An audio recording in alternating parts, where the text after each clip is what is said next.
right, so this is my first Indie Comics Creator Spotlight. We are here today with Rudy Orozco, and we're going to chop it up and talk about the comic book that he writes and created, which is called Devil's Reign. It is in the horror genre.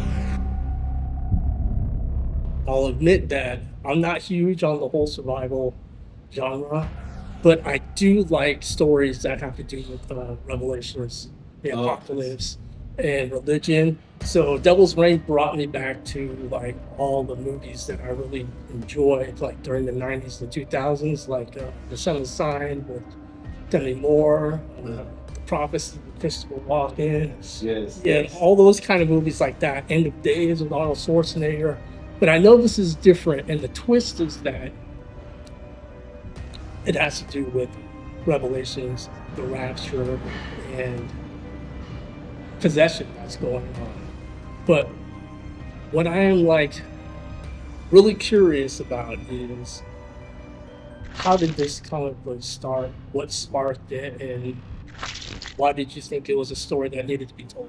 Well, the story, I got the idea from a dream I had. And it was actually probably issue 1 was the dream that I had. It was just about me in a prison, and there was possessed people in there, and I was trying to escape. And I remember when I woke up, I was like, that dream was freaking crazy. But I didn't write it down or anything. So I was like, you know what? Next time I put a pen and a pad next to my bed, and I was like, you know, if I ever had that dream, I'm writing it down. That was pretty cool. I wanted to know what happened. And then so I ended up having the dream again. And then so when I woke up, I wrote it down, and then that was kind of like the middle chunk of issue 1. And then I just sat down. I don't know what came over me. I just sat down and started writing it. And kind of the story was here. I just kind of built this way and this way from that, you know. And that's where I got the idea. As you're talking about like the influences, a lot of those, like, you know, like End of Days was kind of a big influence on me.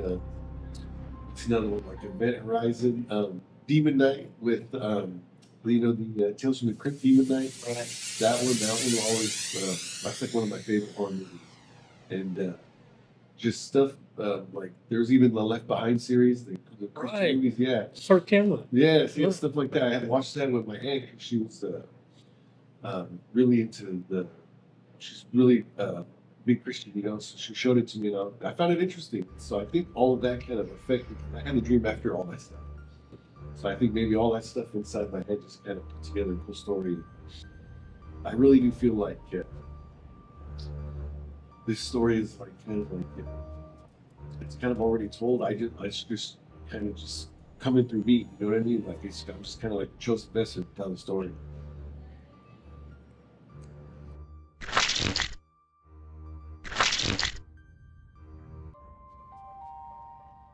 What I really like about this comic series is that it really jumps right into the action. It doesn't like sit there and give you like 5 issues of like all this setup.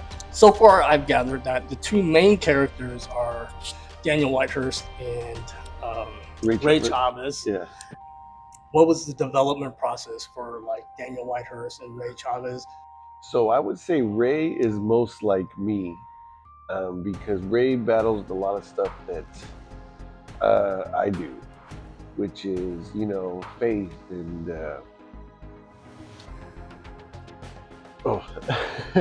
yeah. I would say Ray mostly resembles me, because when I had originally wrote it, I was imagining Ray as me, because he battles with a lot of belief issues and, you know, science versus God, and not only that, but just his struggles with life, you know, being a good person, making the right choices. Like, you know, when you wake up every day, you got to choose to be a good person, you know. So I feel like that's kind of what the struggles that Ray has, and those are the struggles I have.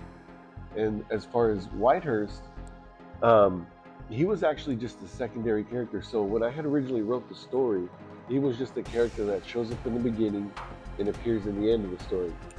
And then when I had shared it with my artist and my colorist and then my project developer, and even the first artist that we hired, everyone's like, no, you got to do more with this guy, because just having him, like, for a movie script, that's okay. Have him show up at the beginning, show up at the end. But if we're going to do a comic series, you know, we want to see where this guy's journey too. So he became a secondary main character after that. because he wasn't actually in part of the story, to be honest. But everyone else just really wanted to know what was happening to him. So then I was like, okay. And then I realized with comics versus movies, with movie scripts, you really don't have to get into the character backstories too much. But with comics, you kind of, people want to know more about the characters. Right. So, and actually, it's been really fun to show what's going on with Whitehurst, because even if there's some lulls where it's just a lot of dialogue and stuff like that, we can always go back to the prison, and that place is just always in chaos. Basically, the most primal aspect that Whitehurst is at in this journey, and that's basically surviving. Yeah, he's in ground zero, man. Right. Yeah. Whereas Ray and his crew, they have a little more time to think about things and prepare for things. Yes. But Whitehurst is boom. He's like right. All this just kicks off. Is right into it. So we have the characters Sale and Roger, and they are a father and son that are in the prison. Now I remember Dave and Eli were like, hey, well, innocent people do get put in prison sometimes, and I'm like, no, it's not that they're innocent. It's just that sometimes people they end up in prison, but they're good people, or they find God and then they become, you know what I mean? So it's not necessarily that they're innocent people that were charged of a crime and that they never committed. Those guys committed their crimes, right? But you can also be redeemed in prison. That's another thing I really like about this comic. The Revelations part of it drew me in. Mm-hmm. I mean, to be honest, if it was just gonna be like another survival horror zombie thing, I was gonna be like, no. But the Revelations part, the religious part, drew me in. I'm not super religious, but that stuff fascinates me. Well, that's one thing I liked about the Left Behind series is it made me question about me, if the rapture happened tomorrow, I'd probably be here just because if you go by what it says in the Bible, you have to know God, you have to build a relationship with Him, and good people don't. There's actually issue 7. The title of it is "I Will Reply, I Never Knew You." So I took that from the Bible because it was about this guy who he's always giving, to charity. He's doing all these great things, back in the day. But then when it came to his judgment, God replied, I never knew. Because even though you're a good person, that still might not be enough. Right. So those are the people that get left behind. And one thing I also did was, if you read the back of the comic, it says that people of all races and religions disappeared.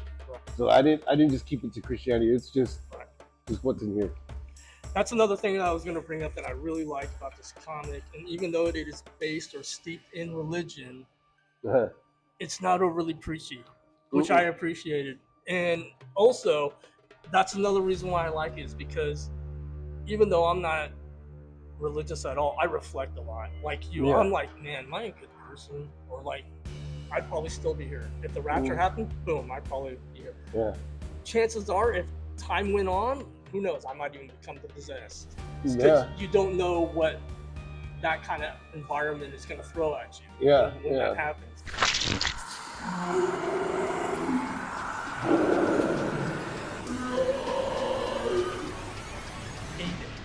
Yes. So we know his short-term goals. Yeah. I'm wondering if it's going to be a more macro level. Actually, hold on. So the whole story is set in Arizona, Dryden, right? Yeah. Dryden, Arizona. I'm wondering, and nobody knows what's really going on so far on the outside. So it's a micro. Yeah. It's a micro view right now. I'm wondering if that's gonna spread later or. We'll see. So I got plans for Aiden in the next couple issues. He's gonna be in the story a bit more, along with Whitehurst and what's going on in the prison. The way I kind of see the possessed is I like to compare them when we do conventions and people are want me to describe kind of the possessed. The best way I describe them is if you ever seen The Exorcist, right? And Regan, right? So imagine a world of Regans. Yeah. Oh my God. Okay. Wow. So that's pretty much how the possessed are, including Aiden. Aiden's just kind of a sergeant, if you will. You know what I mean? All the possessed are kind of the same as that regard, as they can all do what Aiden's doing. Wow. But I just have Aiden kind of at the forefront.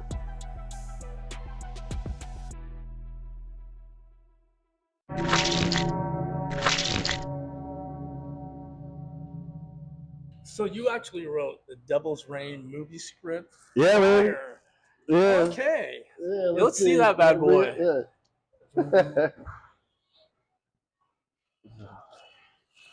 Yeah, man. This right here.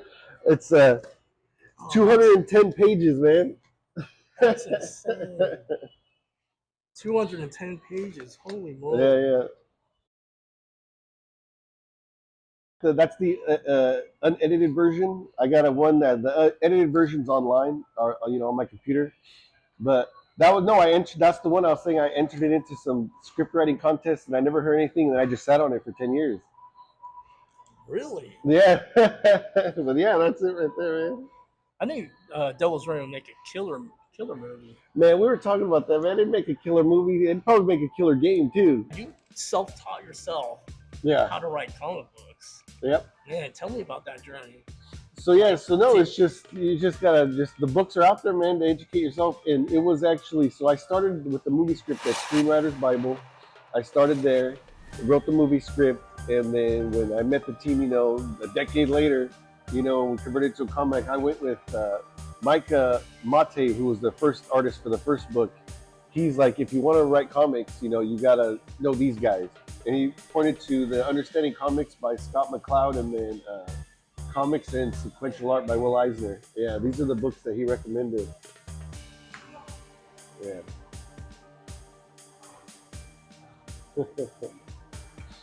Yeah, and then that one too.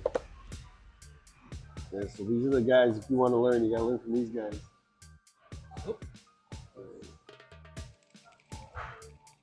Sweet. This was actually the original, the one from the local artist. Micah? Yeah. Or Mika? Micah. Micah. Yeah. Let me check it out. So you'll see.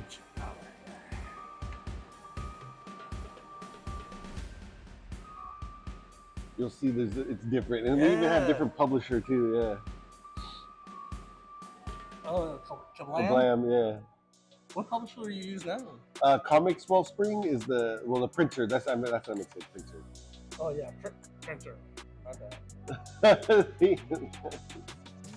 Yeah, it's different. It's different, yeah.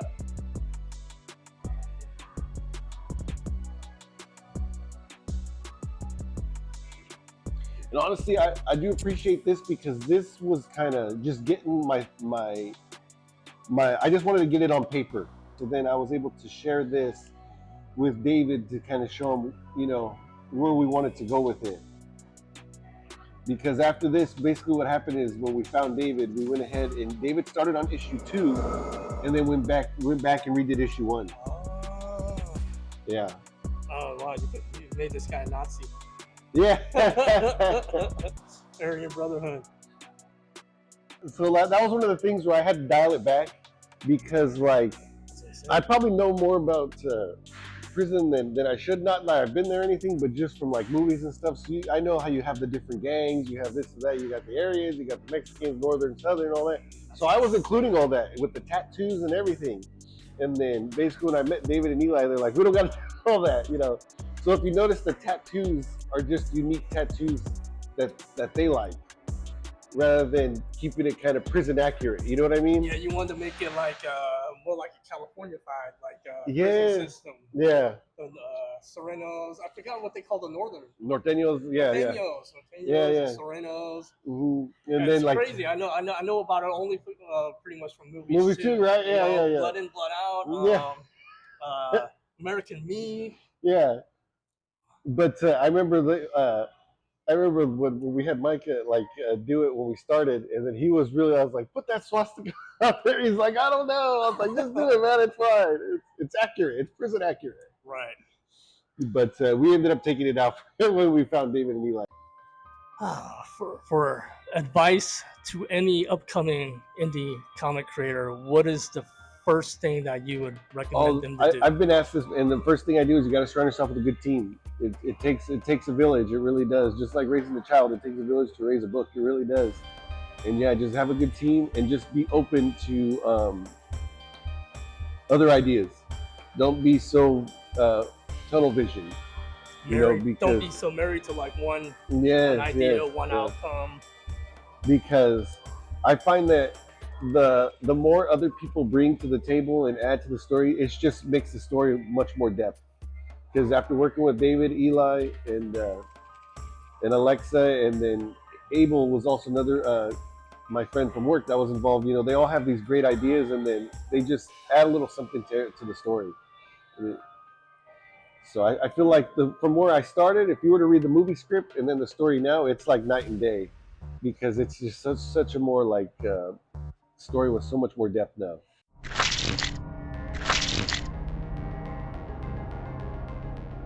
I noticed that your penciler and illustrator David Abrevaya and colorist Eli Hernandez are all in New York.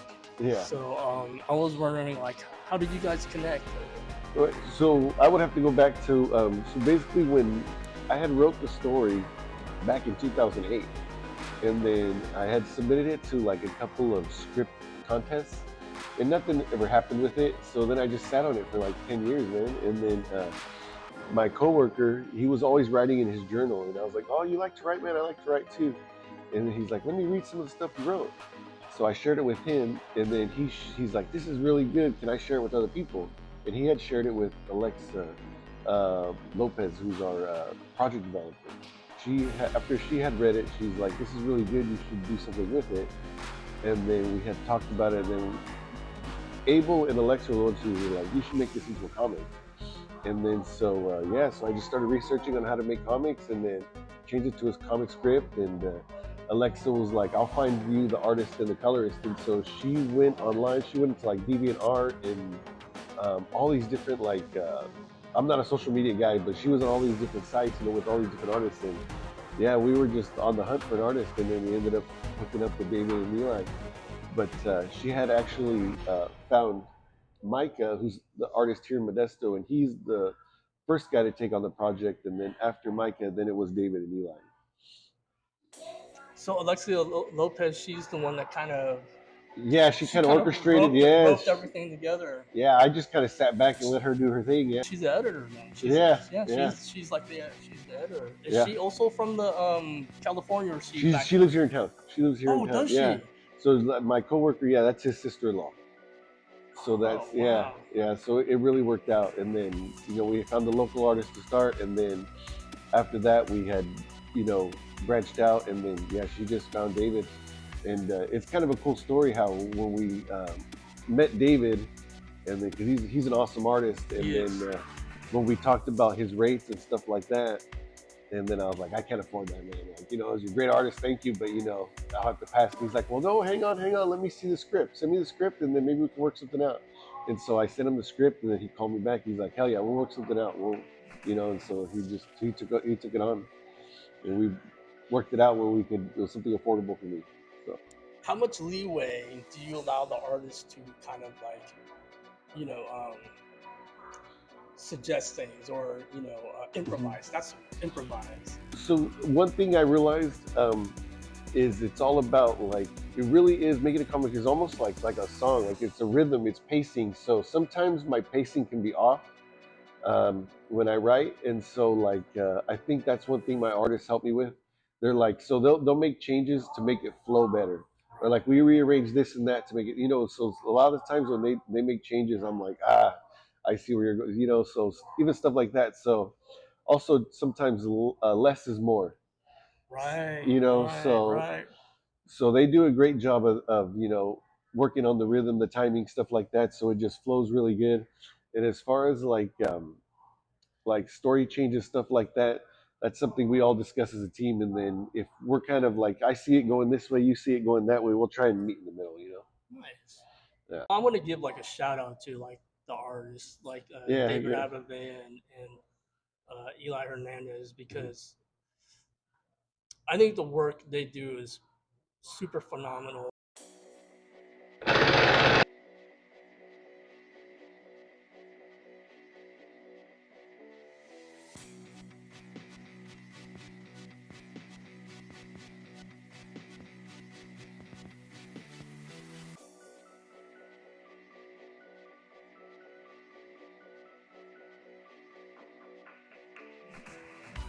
Oh, is that the black and white?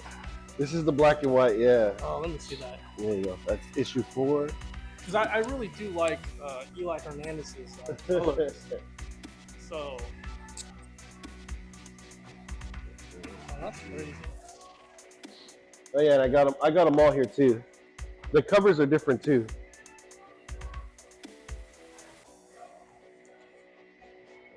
Here's a black and white version.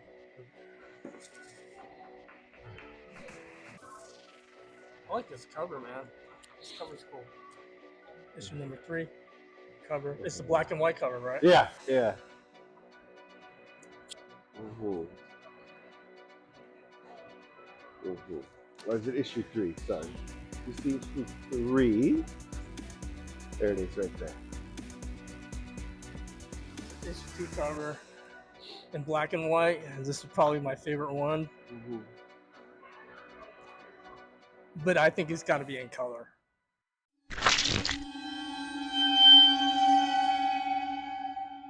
Super curious of what's coming up for Devil's Reign. Mm-hmm. You guys really do. Mm-hmm. You guys really do great cliffhangers.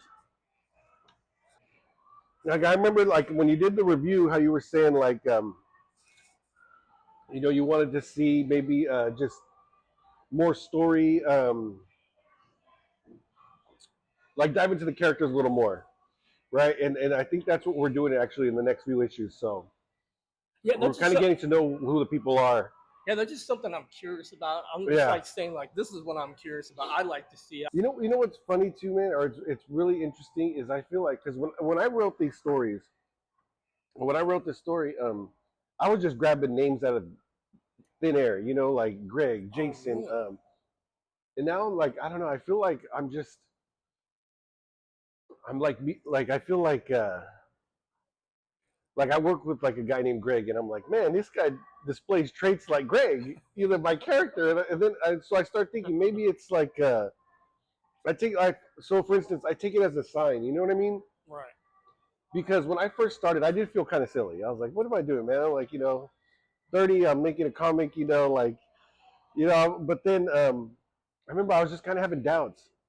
Right. And then when the first artist, Micah, started sending me like character sheets and stuff like that, one of the female, Sam, Ray's wife, dude, he like drew like a teenage version of my mom. I was like looking at it, and I was just like, I even told my dad, I was like, Dad, so like, but stuff like that, I took it as a sign that, you know, keep going. Right. So it was just little things like that. I mean, I know it's probably seems a little strange, a little silly, but yeah, like right here, like see, so just it was something the simple like that's the wife, but I was like, man, that kind of looks like my mom. And I never give her a picture of my mom or anything, you know, but just little things happen. I feel like just kind of say that I'm doing what I'm supposed to be doing. So like fan wise, like how is it progressing, like fan wise? Yeah, we do have a few fans, man. It's pretty awesome. And then yeah, thank you, man. I appreciate it. Yeah, so when we do the conventions, like when we go down to LA, we have like our regulars that come to see us. Yeah, so it's pretty awesome. And then just recently I actually called David and Eli because I went to go take my dad to get a haircut. And then the guy had like comics all over his barbershop. Yeah. And so my dad started telling him, hey, my son writes a comic. And he's like, what is it? And then I told him, he's like, I have it. And I was like, what? Yeah, I was like, that's awesome, man. And he's like, no way. And so yeah, that's never happened. So that was pretty cool. You gotta love that, man. That's awesome. Did you guys did a Kickstarter, right? And we did a Kickstarter, yeah. Are you guys gonna do Kickstarter for issue 5? Yes. So we're gonna do a Kickstarter for issue 5, 6, 7, and 8. Sweet. So I guess they're saying that's what is more popular is if you do like the volumes, like the book volumes. So we're gonna actually just do like maybe 4 or 5 issue chunks now. Oh, okay, nice. Yeah. So when is that gonna kick off? So we're on issue 4. We're working on issue 5 right now. And then Eli is actually doing the layout for issue 6, and then I'm already on to writing issue 9. So Whoa. so it's all in project. The only thing is we all have full-time jobs. Right. So this is like our side project. So do you have the actual story from beginning to finish, or is it? Yeah, So you have it all yeah. planned already. This stories from beginning. Dang. This is stories from beginning to end right here. Okay, so then in the comic form, you're just kind Yeah. of like elaborating certain, Yes, just extending certain parts, and you got it. So this is 210 pages. I would say, as far as like comic book wise, if we're to compare where we're at on the movie script, I say we're about page 70 or 80. wow. So So we're that's about halfway there. oh, wow. Yeah, So this is going to be a limited series yeah, that you're yeah, planning yeah. on. Okay. So there is actually going to be a beginning and a definite end. Yes, definite end. Maybe. Now I'm You even know my more cliffhangers. intrigued. Even the end will be a cliffhanger. Now I'm even more intrigued. So I do actually have one last question. It just popped in my head. So I apologize, but Wallbreaker Comics is like Devil's Reign going to be like the only property, or do you guys actually have like other ideas for it? Because I noticed that David Abrevaya and Eli Hernandez are working on some other Yeah, projects. I have other stuff written. I have actually another story that I wrote called Skull 16. It's a medieval story based on not a knight but an archer, and actually I got that idea because I saw. I'm a big history guy. I love watching like all that stuff on. So I watched this thing about the Battle of Towton, and they found this like grave, and they uncovered it, and they found this guy in there that was like 6'7", and he had like took like a hammer to the head or something like that, and I just thought that was so cool because when they pulled his body out of like that grave, this was like in the 90s when they found like this mass grave site from this battlefield from the 1500s, and so basically the guy's bones had like cuts all over them, healed ones. So he must have been a monster, just like you know what I mean. So when he died that day from that blow to the head, but before that he had a scar on his jaw like this. So he took a sword to the face, and it healed, and he went on to fight more battles. I guess from the documentary, it said that he probably took that sword to the face when he was in his 20s, and he died almost when he was 60s. So that man must have been just a ultimate soldier. So, and he was identified as Skull 16. So I was like, I would love to write about that guy's life. Just make something up, and so I just wrote a story called Skull 16, and it's basically I made up that guy's life, and I'm writing about it. Awesome. That sounds hella interesting. Yeah. Let me know when that kicks off, bro. I want to read that. I want the story to start off where he's just normal, like maybe 13, 14 years old as a soldier, because if he was 6'7", he was, even as a kid, he was big. Right. So I basically want to make him a soldier at the age of 14, and then we'll just follow him all the way to his death on that day in the battlefield. And we'll see how he gets that scar. Have him a late bloomer. It's like 5'2". Dude, well, the thing is, so he existed in an awesome time too, because he existed in the time of the what is it? The Battle of Towton, the War of the Roses. So Game of Thrones is kind of based on the War of the Roses. Oh, okay. Yeah, so he was born, and he was also alive during the time where England was fighting France, and they had Joan of Arc. So he was alive in a pretty awesome time for fighting, for like war. Right. So there's so much you could do with his story. Yeah, that would be super interesting. Like, do you like the dichotomy between like the war aspect of them and the domestic aspect of them? What's really funny? Well, what's really awesome about that too is when I had shared that story with Alexa, our project developer, she went out and she got me meetings with like history teachers. Oh, so we did like FaceTime. Me and Alexa did FaceTime, and we were interviewing professors and talking about life in those days. And I got stacks of books just about what life was like in those days. Just because I want to really approach it with a lot of research. Even with this, like for instance, like the bomb shelter.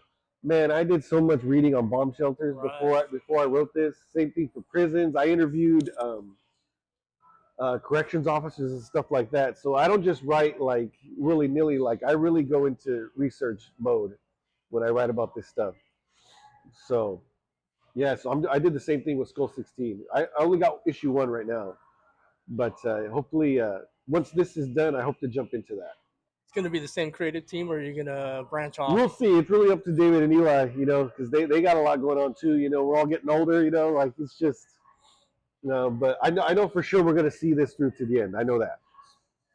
Special thanks to Annie for letting us videotape this at Hoki Korean barbecue and Japanese cuisine out in Modesto. All right, Rudy, I want to once again thank you for taking the time out Heck yeah, and doing man. this. But is there anything, last words you want people out there to know about Devil's Reign? No, just sit tight and keep supporting us. We got more coming out. We're gonna have a Kickstarter coming out hopefully pretty soon. Where can they find you guys? Wallbreakercomics.com. You can also find us on Instagram at Devil's Reign Project.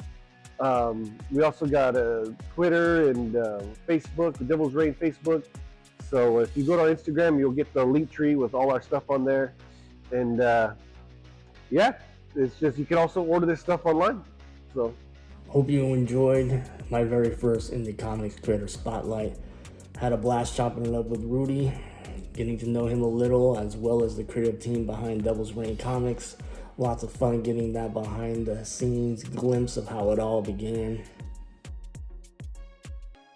Also, would love to interview Rudy again, but with Alexa Lopez next time. So hopefully we can make that happen.